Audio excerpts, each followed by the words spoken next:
Salut, quatrième et dernier jour à Hong Kong. En fait, j'ai prolongé d'un jour parce que j'ai pas eu le temps de tout voir. Alors le programme du jour, c'est d'aller voir la plus ancienne église de Hong Kong, qui appartient, dont la surface, la terre, si vous voulez, appartient à l'Angleterre. C'est le seul endroit comme ça à Hong Kong. Et là, l'autre chose aussi, il me semblait bien qu'il y avait un Bouddha, un gros Bouddha. Moi je pensais qu'il était en haut du pic, en fait non, il est sur l'île de Lanto qui est à côté. Et on va aller voir ça.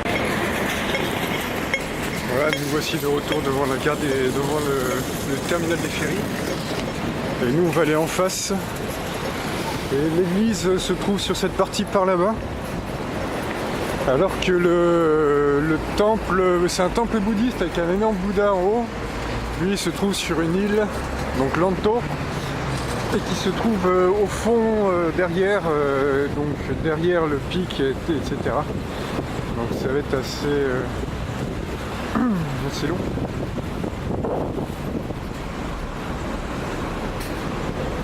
La première fois que j'en vois une comme ça. Alors ça, le jus de sucre de canne, c'est délicieux. Hein. Ils les pressent comme ça, puis ils en font... ils les mettent dans des bacs à glace, ils les mettent en bouteille, hop. C'est vraiment que du jus de sucre de canne, c'est délicieux. Ici, cette tour que l'on voit là, elle est là depuis très très longtemps, je ne sais pas combien d'années. Il me semble que j'avais vu des photos des années 1950 dans un des musées, elle y était déjà. Je pense qu'elle est là depuis... je sais pas, je vais pas dire de bêtises, mais je pense qu'elle est peut-être là depuis l'époque où les Anglais se sont établis ici, c'est-à-dire il y a un sacré bout de temps, il y a une centaine d'années.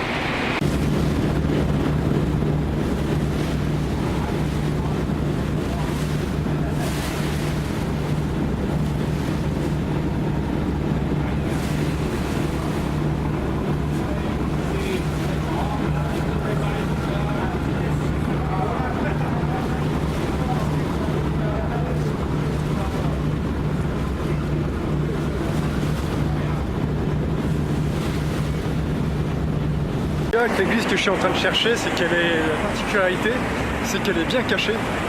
Bon voilà, nous y sommes. Donc elle est en fait au pied du tramway.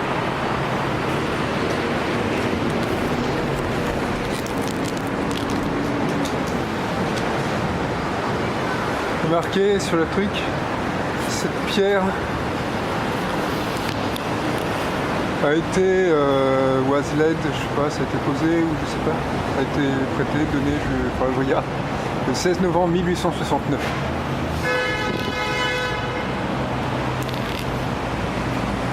Donc elle est vraiment perdue en plein milieu des gratte-ciel, il y a un petit jardin, c'est mignon.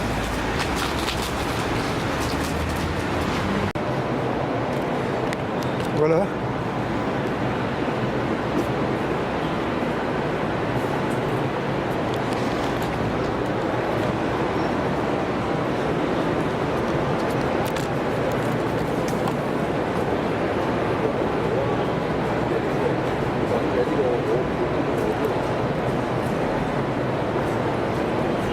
St. John's Cathedral.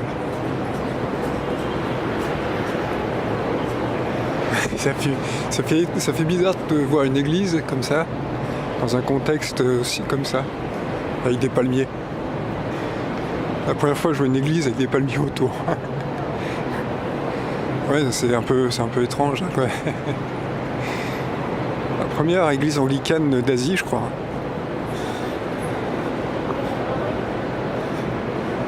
Ouais, il y a... Donc forcément, nous allons rentrer. Ah, il est marqué pas de flash, mais on peut filmer.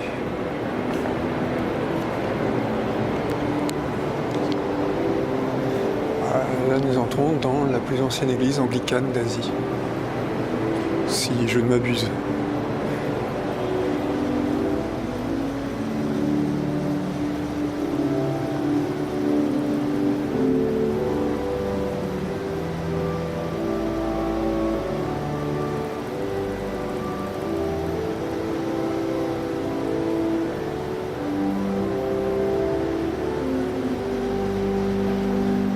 C'est quand même fou, hein.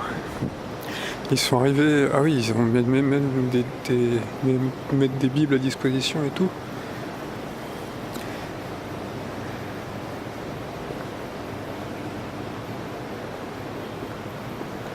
C'est comme s'ils sont venus évangéliser le reste de l'Asie. Et regardez les vitraux. Ça c'est un anglais. Et là il y a une chinoise. Là, c'est bizarre les vitraux, hein. L'anglais avec les bateaux. Donc les vitraux sont assez récents parce que les bateaux comme ça ils sont plutôt récents. Et là une chinoise avec une téchonque. C'est bizarre.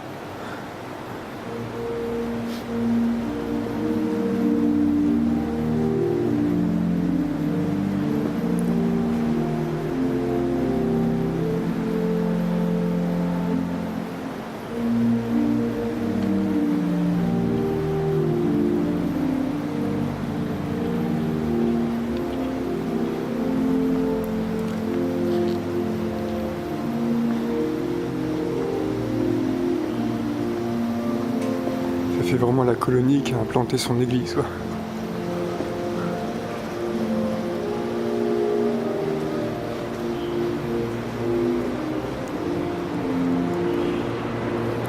Voilà, très chouette. Moi, je voulais pas partir de Hong Kong avant d'avoir vu cette église. Il y en a une autre qui s'appelle la St. Andrew's Church, qui est une histoire un peu particulière aussi, celle-là. Bon, là aujourd'hui, moi j'ai décidé là de voir celle-ci. Et maintenant, nous allons aller au temple de Pauline, qui est situé à Lanto. Donc on retourne là où on était tout à l'heure. On prend le ferry juste à côté et on se fait 40 minutes.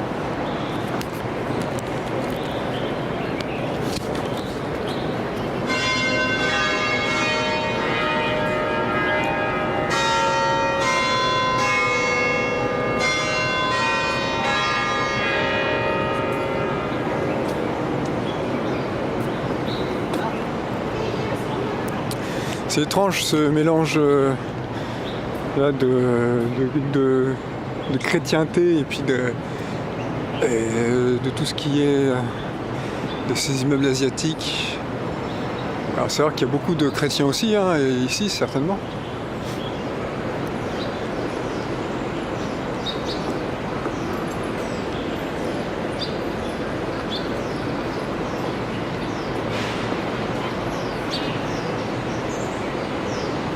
Ouais, puis il y a un petit parc à côté. Oui, c'est assez tranquille, hein, en fait, finalement. Là, en fait, ils ont des arbres ici, mais je sais pas ce que c'est comme arbre.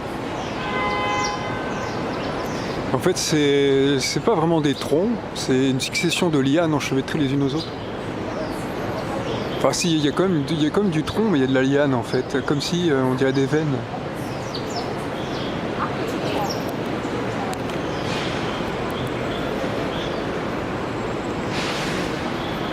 Donc pour aller à Pauline, il faut prendre le pier 6 au Mui Wo.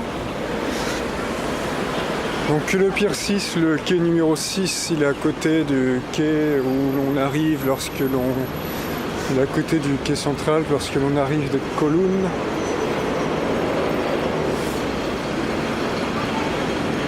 Donc il faut aller à Mui Wo, il y a un bus je crois. Voilà les quais 6 pour Mui Ho, pour Lanto Island. Alors ce qui est marrant c'est que les cartes, en fait ici les cartes de fidélité ça s'appelle Octopus. En fait ils appellent ça, c'est les poulpes. Ouais, ils n'acceptent que le cash à l'entrée, donc il faut bien prévoir d'avoir du cash sur soi, sinon ça marche pas. Les banques pour retirer de l'argent c'est pas ce qui manque ici, hein. Vous avez le choix. La plus proche semble être la HSBC. On va aller se servir à la source. Ok, voilà le distributeur.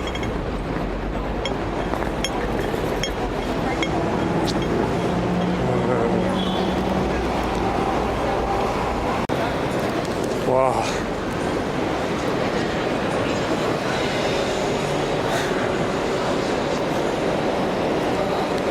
arrêté de filmer parce que je sais pas si filmer les banques c'est très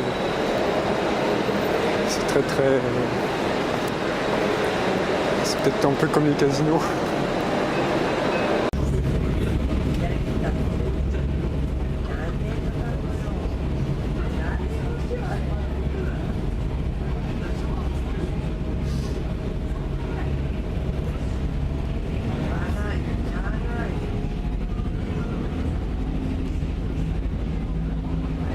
Et voilà, nous sommes arrivés sur l'île de Lanto. Alors on voit bien que c'est un archipel, hein. C'est typique, hein. C'est bizarre, j'ai jamais vu ça. C'est plein de petites îles, c'est l'archipel de Hong Kong. On va voir, alors de toute façon Hong Kong c'est tout au fond en fait. Donc là on va, normalement c'est Pauline Monastery, c'est le bus numéro 2, c'est celui-là. Donc on va voir, je sais pas du tout où est situé sur l'île le monastère. Normalement on devrait avoir une belle vue de là-haut.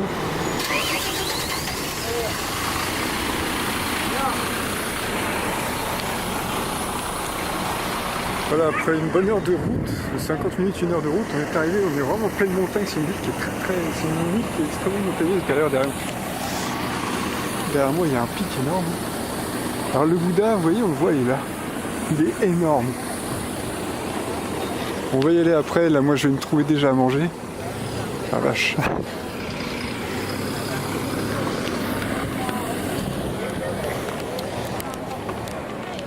C'est une île, c'est vraiment très. On a croisé des gens avec le chapeau chinois et tout. Alors sur cette île, il y a plein de buffles en liberté. Tout à l'heure en montant, on en a vu plein qui, sur le bord des routes, ils mangent les feuilles des arbres. Et là, il y en a un qui doit être là pour la photo. Voilà.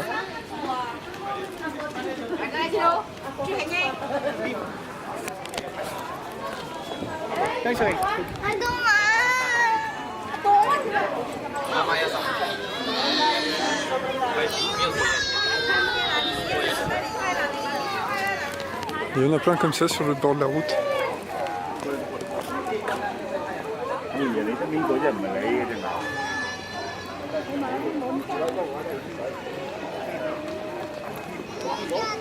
Il est vraiment énorme, hein. Alors là c'est le temple en fait, en face.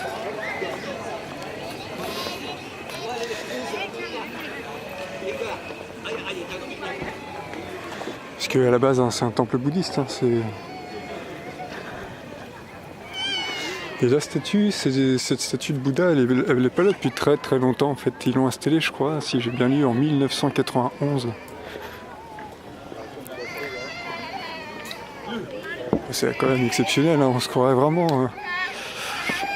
on se croirait dans un film. Hein.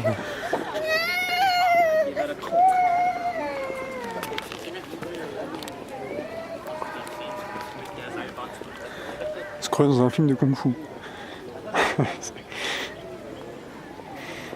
Je sais pas si c'est la meilleure des références, mais en tout cas, en même temps, c'est assez...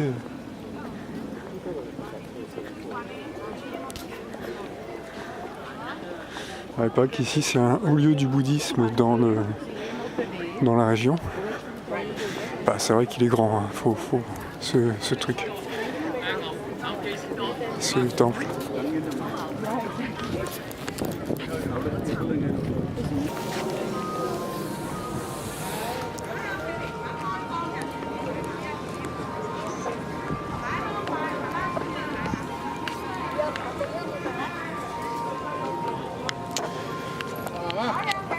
Donc là c'est le temple, je sais pas si on peut rentrer dedans ou pas. Si on peut aller voir des moines. No incense inside, pas d'encens à l'intérieur je suppose, c'est ça que ça veut dire.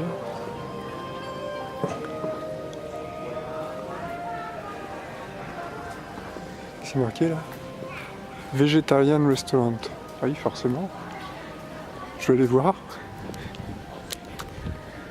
Grand Hall of 10,000 Buddhas. Hall of Great Hero.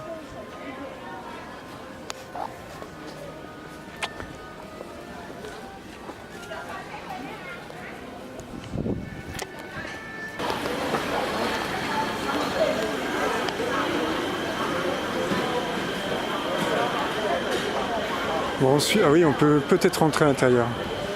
Ensuite, je vais déjà aller manger, et puis on continuera la visite après. C'est beau, hein? C'est très très beau. La première fois que j'entre dans un temple bouddhiste.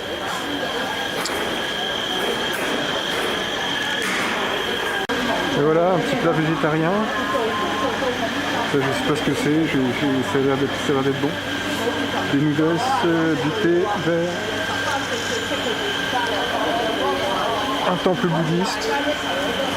Bon, bien sûr, il y a vraiment c'est un petit côté touristique aussi, hein, mais c'est un peu comme les comment dire, ce que l'on trouve en Europe, hein, les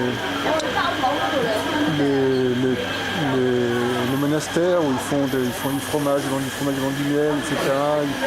Là, c'est pareil, hein, ils essaient de financer leur temple et ça doit bien marcher parce que le temple est vraiment bien propre, bien rénové. Ensuite, je vais aller visiter le temple, si on peut rentrer à l'intérieur, bien sûr. Et puis, je finirai par le grand Bouddha. Alors ça, au début, je pensais que c'était de la viande, mais en fait, non. Ça me semble quand même bizarre qu'il y ait de la viande dans un restaurant végétarien. En fait, non, je sais pas si c'est du tofu ou pas. On dirait vraiment du bœuf. Ça, au milieu, on dirait des champignons, et là, l'orange, je sais pas. C'était rudement bon. Bon, alors donc, voilà.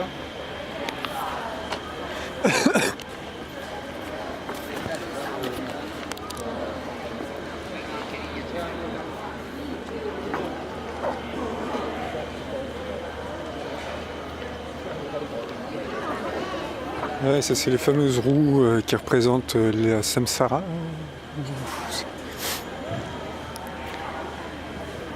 Bon, moi aussi je vais aller là. Alors, j'ai vu que les gens étaient arrivés par le côté, peut-être qu'il faut monter par le côté. Remarquez, on peut faire.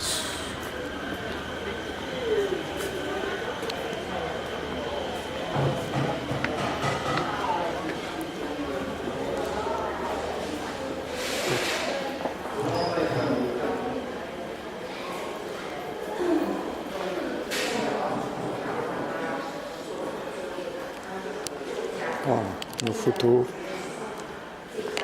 Bon, à l'intérieur, il y a marqué nos photos un peu partout. Il y a une grande salle avec des tables partout, comme une salle de banquet avec une estrade au fond et un Bouddha.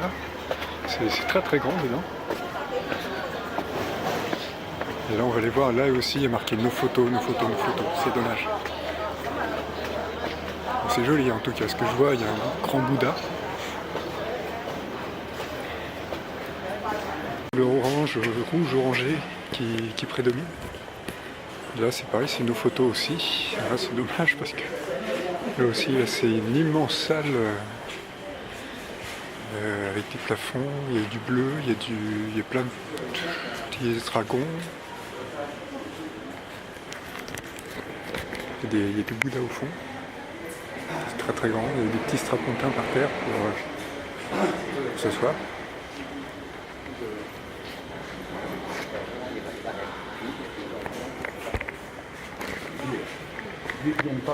Grand Hall of 10,000 Buddhas, c'est vraiment spectaculaire, tout est doré à l'intérieur, avec du bleu, du rouge, du orange, du jaune. C'est très très grand, en fait c'est très très grand. On voit bien que la pagode en elle-même est vraiment grande. Je sais pas à quoi sert le hall en fait en question, si c'est tout au fond, il y a des Bouddhas qui sont liés.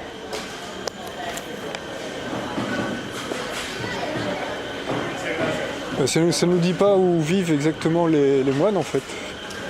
Parce que oui, ceci dit ici, parce qu'il y a plusieurs étages, peut-être qu'ils vivent au-dessus, etc. Un jour on en a croisé en arrivant. D'ailleurs quand j'ai mangé là, justement on la voit, il y avait une moine à notre table. Voilà, celui-là, il n'est pas marqué nos photos. Il est petit celui-là. Par rapport au grand qui est là-bas, puis l'autre qui est derrière qui est encore plus grand. Que l'on voit en fait.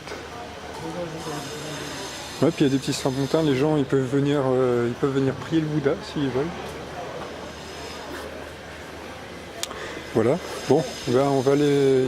Il y a l'équivalent en face. On va aller voir.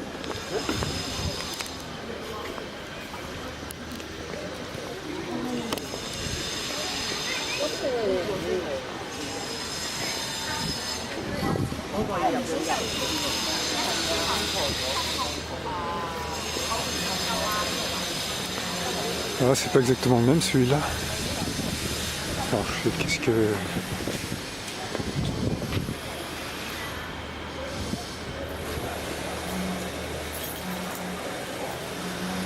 Et on voit la personne devant, elle a fait sa petite prière.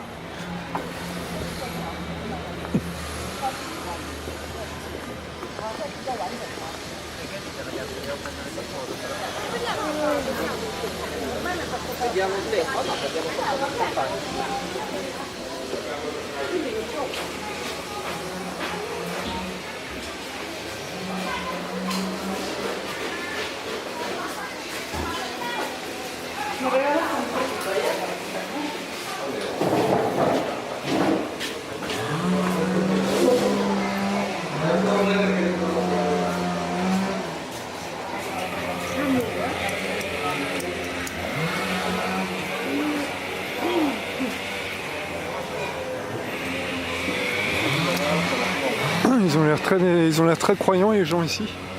Alors ceci dit, c'est un haut lieu du bouddhisme, donc ça veut dire que ça attire les bouddhistes, donc les gens qui sont pratiquants, croyants. Donc c'est normal qu'on voit pas mal aussi de gens ici, une forte densité de gens qui fassent leur prière aussi, j'imagine. Et ça c'est quoi ça? C'est des pétards géants ça, on peut en acheter? Donc c'est peut-être des bougies géantes. C'est cool.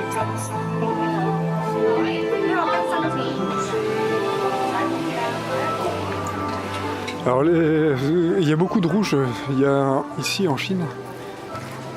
Parce que le rouge en fait symbolise, je crois, c'est la prospérité, la richesse.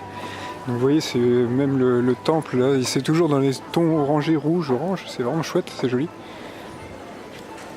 Là, les gens font brûler de l'encens pour l'équivalent sûrement des cierges. Et nous on va monter tout là-haut, là il est énorme ce Bouddha.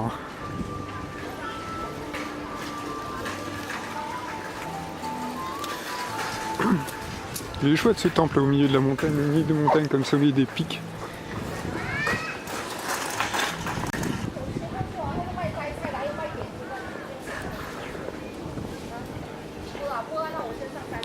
Là, ils sont vraiment isolés, hein, isolés de chez isolés. Et en fait, oui, l'île de Lanto, on a traversé plusieurs petites villes ainsi que des petits villages. Et en même temps, pour retrouver la grande ville, il faut qu'il fasse 50 minutes de trajet. Il faut qu'il fasse 50 minutes de trajet. Les gens sont sympas. Il faut qu'il fasse 50 minutes de trajet. En bus, c'est encore plus. Je sais même pas, j'ai pas calculé. Et ensuite qu'il prennent 40 minutes de ferry, donc ils sont vraiment pas à côté, ils sont isolés de tout, hein. C'est un peu le principe, c'est de la retraite. Ils sont là, ils doivent méditer plusieurs heures par jour. Voilà, parmi les pics, tranquille.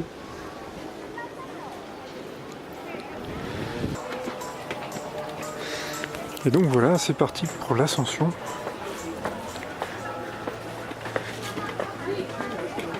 Alors de là-haut, on va le contourner de là-haut, je pense qu'on va avoir une vue, peut-être même qu'on verra Hong Kong de là-haut.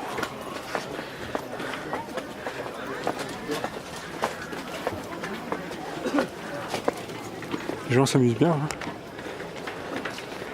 Alors il y a les fameux...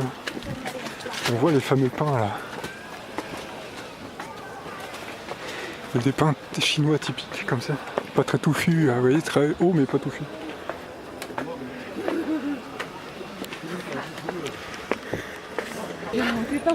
Et voilà, on est arrivé.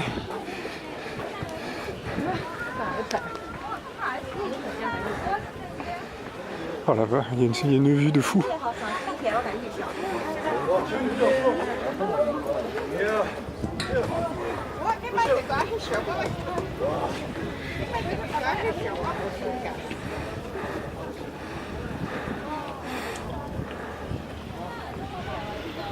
Là, il y a une petite pagode au fond là-bas. Perdue.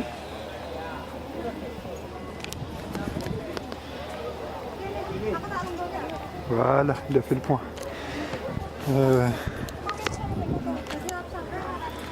On va faire le tour.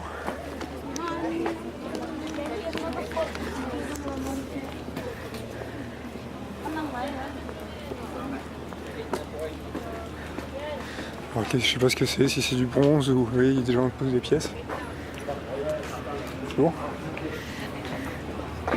Les gens qui posent des pièces et tout. Pour et là on est sur la baie là.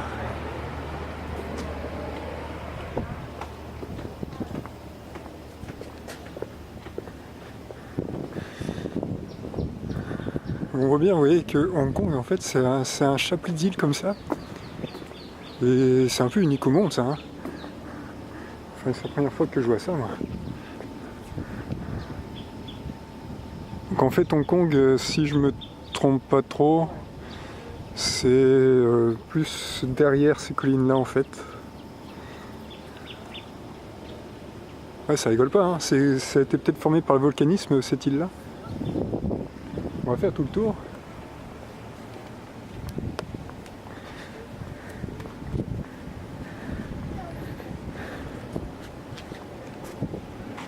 Sorry. Là on est dans le... On est à l'arrière du Bouddha. Nous sommes à l'arrière du Bouddha.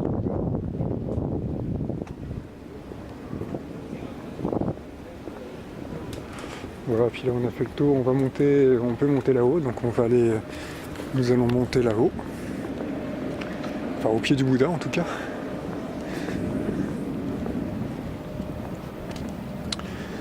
Ouais, pour arriver là, on a fait 50 minutes, 1 heure de petite route escarpée. Avec des vaches sur le bord. Allez, c'est parti, on va monter. Et c'est reparti. Au revoir le Bouddha.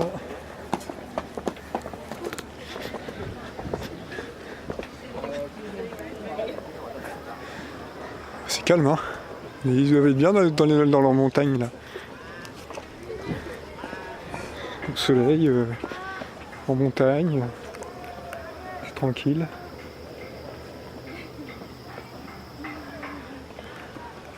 Il est bizarre cet endroit de le regarder.